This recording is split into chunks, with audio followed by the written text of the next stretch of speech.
So generalized anxiety disorder was a very challenging thing for me to get through. It was probably one of the hardest aspects of my mental health recovery. And part of that was because I kind of clung to it as an excuse to isolate myself. And what I didn't really recognize is that the isolation would actually precipitate a lot of that. And it also prevented me from, growing in a way or developing the muscles, I guess, to learn how to prevent my anxiety. So it started out when I was in, you know, grade school, but it really started to get bad as I was experimenting with drugs and alcohol, and the hallucinogens, the speed, the cocaine and stuff. It heightened my anxiety. And then the come down, I felt like I was always in a state of come down, or always in a state of being hungover. And those types of states, if you're in that constantly, then it almost tricks my mind to thinking that I have serious anxiety issues. And so beyond the issues that I already had. So what ended up happening with me is getting on a lot of drugs to overcome it. Now, here is what I want to talk about, though, is the actual overcoming of my issues, because I didn't ever think that I could. When I first started in my recovery from drugs and alcohol, I was really nervous that I wouldn't actually be able to do it, because I wouldn't ever be able to put down my anti-anxiety medications. And this is the case for a lot of people that I talk with, that I work with, that I've coached, that I've counseled.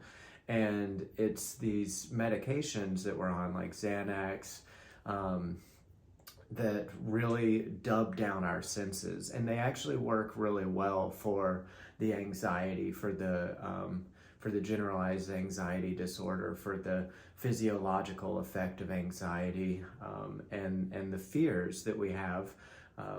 For me, I was scared to even go out into public. I was really scared, honestly, to even wake up in the morning.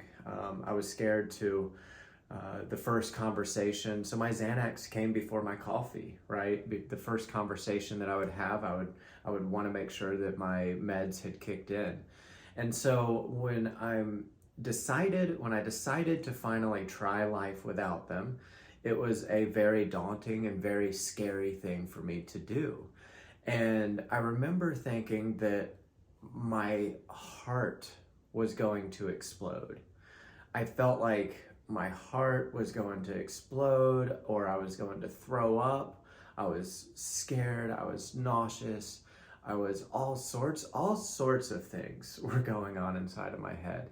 And the curious thing about generalized anxiety disorder is that there was no rhyme or reason why I felt that way. I couldn't say that I was scared about the ceiling falling down. I wasn't scared about, somebody robbing me or hurting me necessarily. I was just in general in a state of panic.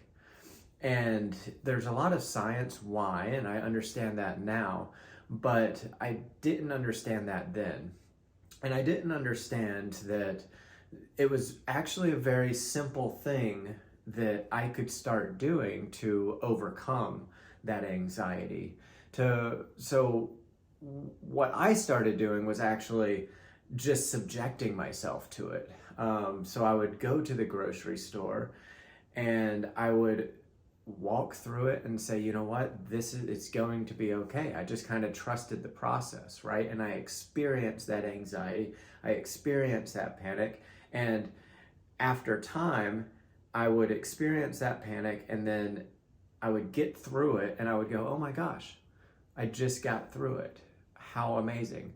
But I had to find a way to make that easier and to make that more long-term, because it's kind of like weightlifting, right? You can only go into the gym and really crank out some weights so much. And going into a store and just going through your panic, you can only do that so much before your muscle starts to tear. And ultimately I would eventually give up. So I had to find tools and tactics that I could take along with me that simplified it, that made the weights easier to lift, so to speak, that made it less torturous on me.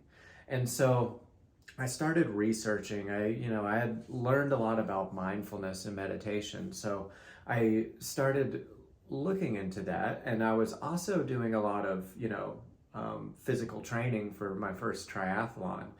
And one thing that I had was I had a heart rate monitor.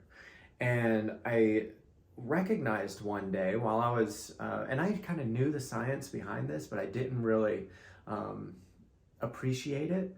But I know with the parasympathetic nervous system, right? That's when we let go of our breath. We are enacting our parasympathetic nervous system. It's basically the relaxation process of our circular motion that we go through. We go through that's the sympathetic nervous system. That's igniting the muscles. That's pulling in the air. And then we go through the parasympathetic nervous system, and that's letting it all go, letting it all out. And what I noticed while I was sitting there one day, just looking at my heart rate, was that on my breaths in, my heart rate increased. And then on my breath out, my heart rate decreased. And I go, how curious is that? I mean, I guess I kind of knew that, but I didn't know that it would be that drastic.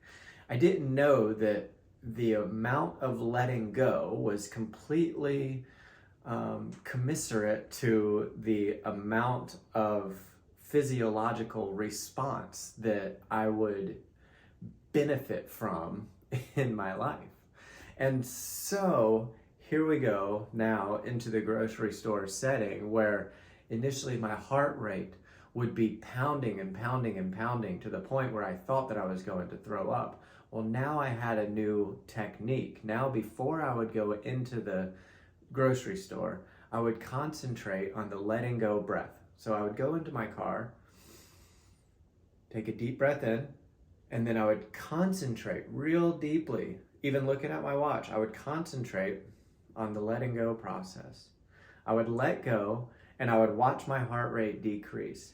And this connection with the mind, with the body, it started to help me to know that when I got into the grocery store, all I had to do was let go of my tension, was to let go of my breath.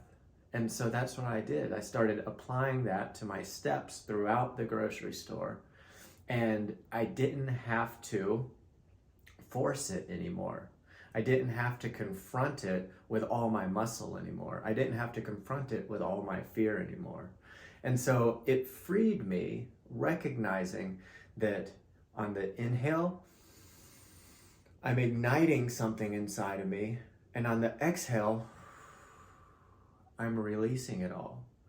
Through that was the foundational principle that I started to understand that has helped me to gain mastery over my anxiety. I use that now when I'm in a race. I use it every day, but I can even use that when I'm in a race and I recognize that my heart rate is higher than the effort that I'm putting out, and I need to calm it back down. Otherwise, if I stay at a heart rate, of 135, then I'm going to start to get more tired than, say, if my heart rate was at 119. So what I'll have to do is I have to concentrate on the letting go process. I have to connect my mind and my body to the letting go process of my breath. And then I'm able to activate my potential as it pertains to that race. And so I do that in every aspect of my life now. I activate my potential through letting go, which is absolutely opposite of the way that I thought that I was supposed to exist in this universe. I thought that it was all about pushing through, powering through, being a man, being tough. But really, for me to really activate my potential, to really step into my best self, it was about letting go.